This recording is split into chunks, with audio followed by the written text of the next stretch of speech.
The NFL season is back. I know you're ready to get back after it. Okay, show of hands. Who else is ready to lose another $20 attempting to win the ever so elusive Millionaire Maker, only to be beat by the guy who's entered 150 lineups and somehow picked the Colts' third string tight end who had a miracle day of like 3 catches, 17 yards, and 3 touchdowns at minimum value? I think we can all say it. We are ready to be hurt again. My name's Bradley with DoublySports, and this is our sleepers, studs, and stacks, primarily for Draftkings, but a lot of followers use it for all DFS platforms. Welcome back. If you've been riding with me for the past couple of years, you know that I pride myself on transparency and getting the average player the advantage every single week of the NFL season. With that said, I need your help. I have something in it for you, I promise. It's going to be worth your time, but I want to clear the air on where we've been. I need your help getting back on the DFS trending page. I had to delete over 100 videos from our channel, and that's over 150,000 views that we hit last year. I posted that proof, unfortunately, on Twitter. And we're starting back at square one, literally the very, very bottom. We don't have a whole lot to our YouTube name, so I ask one thing when we get to the studs page, that you compete in our giveaway. That's all I ask. I want you to compete in our giveaway, and I'll let you know how you can get your next Millionaire Maker ticket covered for free when you comment below on this video. Anyways, I know what you're really here for. It's our sleepers, studs, and stacks to put you in a better position to land in the cash every single week. As I've always said, I play a lot of 50-50 double-ups and 3 entry max contests to keep the odds more in my favor. And we plan on continuing that this year. Our goal is to always get 4 times points per $1,000 spent. So if you're spending $50,000 in your Draftkings wallet, hopefully you get 200 points. That's essentially cashing every single week. At least I hope it cashes every single week.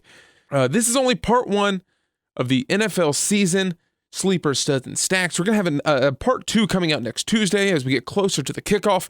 Keep in mind that you will also see NFL game picks, betting lines, and a little bit of Carolina Panthers talk on this channel. Now, normally this is where we would reflect on our results and successes from last week because we only cash, right? We only cash, so you'll see the good and the bad from our sleepers, studs, and stacks. As I said, we are always transparent. You'll see it from what's in the video to our late bloomers report that comes out on Patreon and Sunday morning on Facebook. I'll talk more about that later. Again, always transparent. It's one thing to only highlight the 2 people that went absolutely bananas in the week that was, but in actuality, you mentioned like 48 people in your video and all of them did bad except for these 2 guys. You know, not to point fingers at anyone, but we all know exactly who I'm talking about, right? All right. Our sleepers. These are the low-priced guys under $5,500 that we think you can squeeze in and get top value for. It might be because of an injury to the number 1 back, an injury to the opposing defense, or just bad pricing from Draftkings. This is the area where we highlight those cheaper plays to save you money, and you can get more of those upper echelon players. You'll notice that there's a few more on here than usual, so I will say we're putting a lot of players out there this week without any preseason games. There's a lot of things that are still just speculation. They'll be more clear as we get closer to week 1 and definitely by week 2 or week 3, but for now, it's a lot of a guessing game. So we're really at a disadvantage for those people that are entering 150 lineups when I'm a baller on a budget and I'm just entering 2 or 3 lineups. The sleepers is always my favorite place to look for a wide receiver, and that's exactly where we're going to start, okay? $4,300. It's Jalon Reagor. Also Deshaun Jackson, shout out to him. But Alshon Jeffrey, it looks like he's injured. He's probably going to miss game 1. Washington, absolutely terrible. We should see a good amount of volume go to Zach Ertz and Miles Sanders. They're obviously going to continue to be the main focus, but with this Washington defense, Philadelphia should still be throwing 25 or 30 times, and it's not going to all go to Zach Ertz. Jalen should see plenty of opportunities. They're never afraid to throw the ball, and it's got to go somewhere. He should be on the receiving end of a few of those catches. Mark Ingram at $5,500 going up against Cleveland. They're 9-point favorites. This game could get away in a hurry, and it could just be a ground and pound kind of game. I really do think Baltimore gets ahead early, so lots of touches for the running backs, and hopefully that turns into touchdown opportunities for Mark Ingram. With that said, I do have my worries about this next player because of a potential runaway. Marquise Hollywood Brown, $5,100 going up against that Cleveland Brown team. I don't know if the targets are going to be there because we all know Baltimore is a run-heavy team. As we get closer, this is certainly something to watch because he does have a huge ceiling for big play opportunities. he's put on some weight this year. He's improved his route running, and he's really primed for a great season with Lamar Jackson. But this might just turn into a run out the clock kind of game for Baltimore. It's a high risk, high reward, and could pay off for Marquise Brown. Before you yell at me for this one, we got to wait until we're closer to kickoff. Okay, Mohamed Sanu, $4,500 against the Miami Dolphins. He's a very real red zone threat in a game where the Patriots should be able to move the ball with ease. The Dolphins, not one of the better teams in the league, and we only need a handful of catches and a touchdown to get 4 times the value of $4,500. There's a good chance that this one hits and pays off. As long as Cam doesn't kind of eat his own touchdowns, which could very well happen, and obviously we have to watch N'Keal Harry and how he's going to be involved in this offense. Curtis Samuel, another wide receiver, $4,600 against the Las Vegas Raiders. Practices this year, Pete, it looks like Teddy Bridgewater. I'm a Carolina fan. It appears that Teddy Bridgewater is only throwing quick hitters. He's doing a lot of checkdowns because he likes to protect the ball. He's never going to throw up a high-risk ball. So it's a lot of checkdowns to CMC, Curtis Samuel, and quick out routes to DJ Moore. I think with time, he's going to connect more on the deep ball with DJ Moore and Robbie Anderson. But for now, Curtis Samuel, I think putting him in the slot is going to pay off huge for this Panthers offense. And finally, a tight end, Hayden Hurst at $4,300 against Seattle. It isn't often that you're going to see a tight end make this list, but here's one that I absolutely love. Seattle struggled against the tight end all year last year. It's really a team that everyone kind of picked on, just like they picked on Arizona, Jacksonville, the Jets. It's just what you do. Plus, you have Julio, Gurley, and Calvin Ridley that are all threats to take a house at any time. He should see one-on-one matchups underneath. That could also mean that he is suffocated out of targets. But Matt Ryan, that offense, never afraid to throw the ball. Hayden Hurst, $4,300. Ones to watch, and we'll talk about them more next week in part 2, I'm sure. Scary Terry at $5,600 on this Washington team. I hate their offense, but ball's got to go somewhere. And Jonathan Taylor. Might be splitting time in the Indianapolis backfield. Phillip Rivers, not afraid to dump the ball off. He's done it all his career with LaDainian Tomlinson, then with Melvin Gordon, Austin Ekeler, Darren Sproles. Jonathan Taylor didn't catch a lot of balls in college, but he could start doing that in the NFL. Kareem Hunt, playing from behind, game script, could be a lot of passes in that Cleveland offense. Mike Williams out. Chargers, wide receivers versus Cincinnati, a bad Cincinnati defense. Look for those guys to elevate their play. And then Michael Pittman and Jack Doyle, again from Indianapolis, going up against a terrible, looks like a throwaway season in the Jacksonville Jaguars. These are our studs, and some of these are going to be blatantly obvious. I know that. Of course, you're going to take a number 1 wide receiver versus a bad defense. I get that. But sometimes you have to make a tough choice between 2 top-end players. These are the players that we are counting on to be worth their high price tag. Earlier, I mentioned how you can be a winner, and now here is the moment. This is what you can do, okay? Just go ahead, like this video if you haven't already, and then most importantly, comment below with who you think is going to be the top scorer on the Sunday slate. That's the main slate from Sunday's games. Post them along with what you expect their point total to be. If you correctly get the top player and their DraftKings point total, I will send one person $20 for DraftKings so you can enter the next Millionaire Maker for free. You don't have to get the decimal point correct, but for instance, if you say Christian McCaffrey, 32 points, and Christian McCaffrey is the highest scorer with 32.5 points, one person to correctly guess that would win. All right?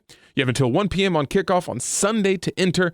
No purchase necessary, void where prohibited. Last year we had some giveaways, but I need your help to consistently bring them back. We use the YouTube revenue to support these giveaways, and if we're not getting views and not getting interactions, we can't continue the giveaways. Like I said, I'm a baller on a budget. I don't enter a lot of contests. I'm paying school loans. I'm paying car loans, much like you are. I can't give away my own money. So let's kick off the studs with someone who's going to be a popular pick as top scorer this week. Miles Sanders, $6,300 against Washington. Like I said, he's going to be one of the most popular picks this week. Alshon Jeffrey likely to miss. Sanders showed he can do it in every facet of the game and should be good for a touchdown and 100 yards against a really bad Washington team. They've had a terrible offseason, and it's starting to take a toll on them, I have to believe. Personally, I feel for Coach Ron Rivera. I wish him the best with everything that he has going on, but his team in general is not in a good spot with so many other off-the-field issues. Davante Adams at $7,300, too cheap for week 1. He still has Aaron Rodgers, and Aaron Rodgers still has no one else. The volume last year was outrageous, and it's going to continue, okay? In the last 4 games, Davante Adams averaged 13 targets and 9 receptions, nearly 30 Draftkings points per game. Against Minnesota, San Francisco, and Seattle, no, those are not slouches of defenses, okay? He didn't put up 30 points per game against the Jets, Arizona, and Carolina. Those were some good defenses. Look for Davante Adams to continue it into the 2020 NFL season. Michael Thomas, Bradley, this is the obvious one, I know, but it has to be said. Michael Thomas, $9,000 at Tampa Bay. What's not to love in this one? They add Emmanuel Sanders, which could take some attention away from Michael, king of the 3-yard slant Thomas. But this offense is going to operate the same as it has in recent memory. It's going to go through Thomas, then Kamara or Kamara, and then a third option. It's like clockwork. Austin Eckler, $7,000 versus Cincinnati. All right, can we just take a minute? Have you seen him recently on Instagram? This man is shredded. He might actually kill a man this year. We all envision him kind of as that shifty Darren Sproles-esque guy, like a small, shifty guy.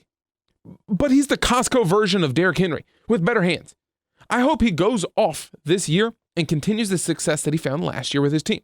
Tyrod Taylor comes in, brings in a little bit of a different game, but it comes from teams that have always had versatile backs, so it's nothing new for him.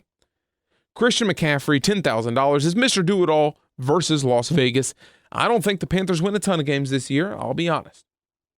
But here is one that they could win. Joe Brady just wants to get the ball to the hands of his weapons.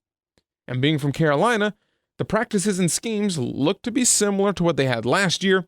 It's basically get the ball to McCaffrey or another player in space, and no back is better in space than CMC. Fight me. $10,000 is a heavy, heavy price tag, but you saw that last slide. I had like 15 people to help reset your wallet and bring down that average cost per player. Another guy that's a little expensive, George Kittle, $7,200. Again, if you've been stopping by here for a while, you know that I don't really like to pay up for a tight end. I think you can get some great values down below this price tag. I've been burned way too many times with tight ends, but if there's one that's in a can't-fail spot this week, it's got to be George Kittle, who should mimic or pass the numbers of some wide receivers like Julio Jones, DeAndre Hopkins, and maybe even Michael Thomas, but a cheaper play. T.Y. Hilton at $5,800, hands down our cheapest stud of the week, and I am ecstatic about this one. Why? Because I don't hear a lot of people talking about it. At this moment, that has me very excited that we might have found a diamond in the rough. Phillip Rivers is in Indianapolis and an absolute gunslinger. He'll throw a pick, shrug it off, and go right back out to his number one guy. We've seen that time and time again. So although I don't love Phillip Rivers for that reason most of the time, I can assume Hilton is going to be seeing double-digit targets week 1 against Jacksonville. At only $5,800, you're looking at what? 4 or 5 catches, 50 yards, and a touchdown to get that 4 times points per value. More to watch this week going into part 2 coming out next week. Again, subscribe to the channel so you never miss a video. Part 2 coming out next week. We'll elaborate on some of these guys a little bit more as things get more clear. Josh Jacobs against Carolina. Panthers had one of the worst rushing defenses in the league. Yes, they also lost to Luke Kuechly. They also lost a lot of other guys defensively. They've added young players and are the youngest defense in the last decade in the NFL. It's going to take them a while to get it right. DK Metcalf led the NFL in red zone targets last year, now facing Atlanta week 1. They always seem to have a difficult time passing to big, larger players. I look for that to continue. They added Greg Olsen in Seattle, who could pull some double teams away as more of a red zone threat. But it's such a narrow avenue of who Russell Wilson's actually going to throw the ball to. Tyler Lockett or DK Metcalf, that's it. Finally, Adam Thielen, $6,700.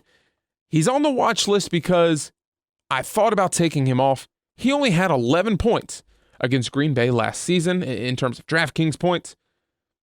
Be weary. They figured out some kryptonite up there.